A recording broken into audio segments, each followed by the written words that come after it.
All right, folks, so a second installment for chemistry lessons. We're going to be looking today in particular at data again, paying particularly attention to how we manage units. All right. So first of all, philosophy on units for chemistry, something you need to get in your thick skulls, right, is that units in science that give a number meaning. And we don't like having naked numbers in science, right? We want to have units attached to them. So any sort of quantitative data, right, must be accompanied by units. All right. Now, when we're thinking about things, and as you go through and start doing chemistry problems, there's going to be a tendency for you to want to maybe skip the units, right? Just because, hey, I'm tired of writing units all the time and so on. All I got to tell you is they're just as important as a number when doing calculations, and you got to learn how to manage those, and especially learn how to do it early in the year, because the units and how often we use them and how many places they need to go just gets more complex over time. And so we need to build that into your repertoire, your habits, if you will, how to manage our units. Okay. And so units really are what tell us how to solve problems. And then we'll see what that looks like here in just a minute. All right. So we are generally going to be using SI units. SI units are kind of the agreed upon units used in the scientific community. All right. So if we're going to measure the length of something, our SI unit, our base unit, is going to be the meter. If we're going to measure mass, the SI unit is the kilogram. All right. Times, seconds, and so on. So we're going to be using these units mostly, unless I ask you guys to do some converting for me. And we'll learn how to use these units with prefixes to do some calculations and converting. Okay? So this table right here, you guys are not going to have to memorize this, so I don't want you spending your time watching this slideshow trying to copy this table down. So when the prefixes are going to be important on a test or a quiz, I will give you a table that looks just like this, or at least very similar to it, to use as a reference point. Okay. Now, sometimes it's useful to maybe start committing some of this to memory. And I say useful in that I'm not going to make you do it, but it might save you a little time. Okay, especially if since we're going to be using them often. Okay. So you're going to use the SI units like meter, kilogram, etc., and we're going to apply prefixes to change how much of that unit we're looking at. Okay, and so an example of measuring distances between cities, for example, right? Our base unit for distance is meters, right? Now, if I wanted to measure the distance from Wawa to Seattle, getting that number in meters is not going to be very useful. So we're going to put a really, really large number, because a meter is good for measuring relatively small distances. When we start going big distances, like from city to city, right, we maybe jump up somewhere to our kilometer, right? So often, like on a map, you'll see a distance used in kilometers instead of meters, and that's the purpose of those prefixes. Okay. Now, the art of taking a certain dimension and changing it using prefixes or going to a new unit is what we call dimensional analysis. Now, there's a couple rules I want you guys to get down right now. Okay. Rule number one.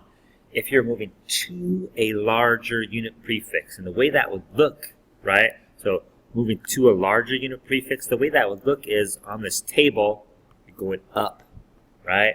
So if we're going to a larger prefix, right, we're going to divide. And the way to think about that is, if my prefix is getting bigger, my actual measurement number, the quantity, should be getting smaller. All right? So we end up dividing by the difference in magnitude. All right? Now that's the part that's probably going to give you guys the most trouble. What do I mean by divide by the difference in magnitude? Okay? So this is rule number one. If you're moving to a larger unit prefix, you'll divide by the difference in magnitude. Okay? So I'm going to go back to that SI unit table just to show you what is meant by that. All right? So let's say, for example, I make a measurement, and that measurement is in centimeters, right? So this is where I'm starting. So centimeters, the magnitude of that is 10 to the negative 2, or 1/100th of the base unit. Okay? Now, if let's say I have 10 centimeters.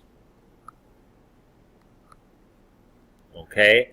Now, if I want to know what that number is in meters, or let's go up to kilometers. Let's make this different. So I'm going to go from centi up to kilo. All right? I want to know how many kilometers that is. Okay? So I'm going up in unit prefixes, so that tells me I'm going to divide. All right? Now, what do I divide by? I'm going to take the difference in magnitude. Now, this is the part, like I said, it's going to be a little tricky. When I talk about the magnitude, I'm talking about the difference between that 3 and that negative 2. All right? And again, how many magnitudes of 10 is that? Right? So the difference is 10 to the 5th. Okay? So when I say I'm going to divide by the difference of magnitude, I'm going to go divide because I'm going from centi to kilo, which is up the table. All right? And I'm going to divide by this difference in magnitude, which would be written in scientific notation as 1 times 10 to the 5th. Now, you guys may need a little instruction on how to do scientific notation on your particular calculator. That's something we'll touch on in class tomorrow. But I wanted to show you what I meant by dividing by the difference in magnitude, right? Now, if I was going the other direction, let's say I was in kilo going down to centi, my difference in magnitude would still be 10 to the 5th, but rather than dividing, I would be multiplying, all right? Which takes us to rule number 2. If I'm going down that unit prefix, so if I'm going to smaller and smaller prefixes, right, we're going to multiply rather than divide, but in the same way by the difference in magnitude.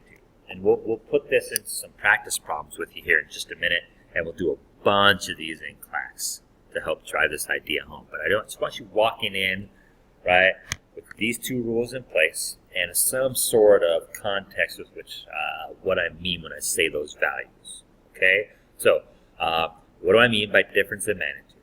So we'll come back to that. Now, the other thing, that kind of added layer here that's also going to be important before we start these calculations, is scientific notation. Now, most of you, all of you should have learned what scientific notation is and etc.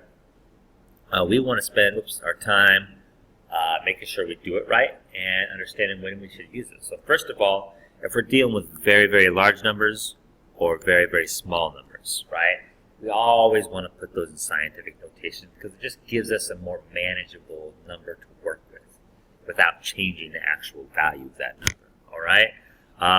So some rules we have to remember, though, when we're using scientific notation, right? Only one number in front of the decimal, and of course, always expressed as a factor of 10, all right? So let's look at some big and small numbers, and let's put them into scientific notation just to show what I mean, okay? So let's say I have a distance of 345,000 kilometers, right? It's a pretty big number. All right, so if I want to convert this to scientific notation, I first of all need to figure out where is my decimal starting. So in this case, my decimal is starting right there. So we could picture my decimal as being right there. Now, in scientific notation, how many numbers go in front of the decimal? It is one number, right? So my decimal is going to have to move 1, 2, 3, 4, 5 places. So I'm then going to put my decimal there, right? So the way I'd write that in scientific notation is I'm going to go 3.45, all right? And I don't need to include the rest of those zeros, right? So this is why scientific notation is useful. 3.45 times 10 to the whatever power. Now, how do I know what number to put up in that little exponent there? It's how many places I move the decimal. Right? So in this case, I had to move it 1, 2, 3, 4, 5 places. So that's going to be 1 times 10 to the 5th. I should fix that. That looks awful. 1 times 10 to the 5th. Or 3.45 times 10 to the 5th. Kilometers. Don't put naked numbers on paper, right? So, now, I that is a positive integer because I moved the decimal to the left, or because the number is greater than 1. All right? Now, let's say I take a really small number like 0.000452. Again, I know my decimal is going to go after the first number, so it's going to be 4.52 times 10 to some value. Now, is this number greater than or less than 1? It is less than 1, which means my exponent is going to be negative rather than positive. But again, same function applies. How many places do I have to move the decimal to get it to there? 1, 2, 3, 4. So 4 places. 4.52 times 10 to the negative 4. All right?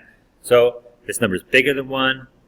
My decimal is going to go here, so it's going to be 3.674.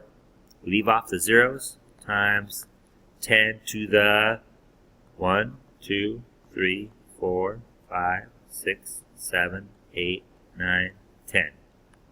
10 to the 10th. All right, this number is less than 0, so it's going to be 5.6 times 10 to the negative 1. So 1, 2, 3, 4, 5, 6, 7, 8, 9. And there's my answer. And then, of course, I'm going to go back and put my magic units attached to those. All right? So, that's your tutorial on scientific notation. You guys will get some practice with that as well. So let's put this scientific notation to work with our unit changes, okay? So, here's my table. All right, we're going to do 2 conversions together really quick. So, Mr. Michael's classroom is 127 meters away from mine. Let's say I measured that. Got 127 meters. All right? Now, I'm going to go ahead and put that into scientific notation first. So I'm going to go 1.27 times 10 to the 2 meters equals, so I want to know what this distance is in kilometers. Blank kilometers, right? So a meter has no prefix. So I'm starting right here with my base unit. All right, or 10 to the 0. Okay, I'm going to go up the table to kilo to 10 to the 3rd. So what is my difference in magnitude? That obnoxious bell, right, is 10 to the 3rd.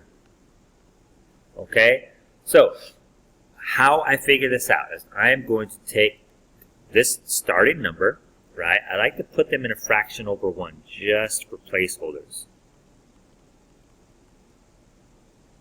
Over 1. All right? And you guys are going to get a how-to sheet on this tomorrow in class. We'll talk about this in more detail. Now, what I'm doing, I'm going up in unit prefixes. So am I going to be multiplying or dividing? I will be dividing. All right? So the way I divide using fractions in a table form is I just put the number on the bottom of the fraction. All right? So I'm dividing by that difference in magnitude over here. Again, what's the difference between 3 and 0? 3. So I'm going to go 1 times 10 to the 3rd meters in 1 kilometer. Now what that allows me to do, okay, and this is what will really, really drive home in the beginning of class tomorrow, is something we call unit cancellation. All right? So what am I doing?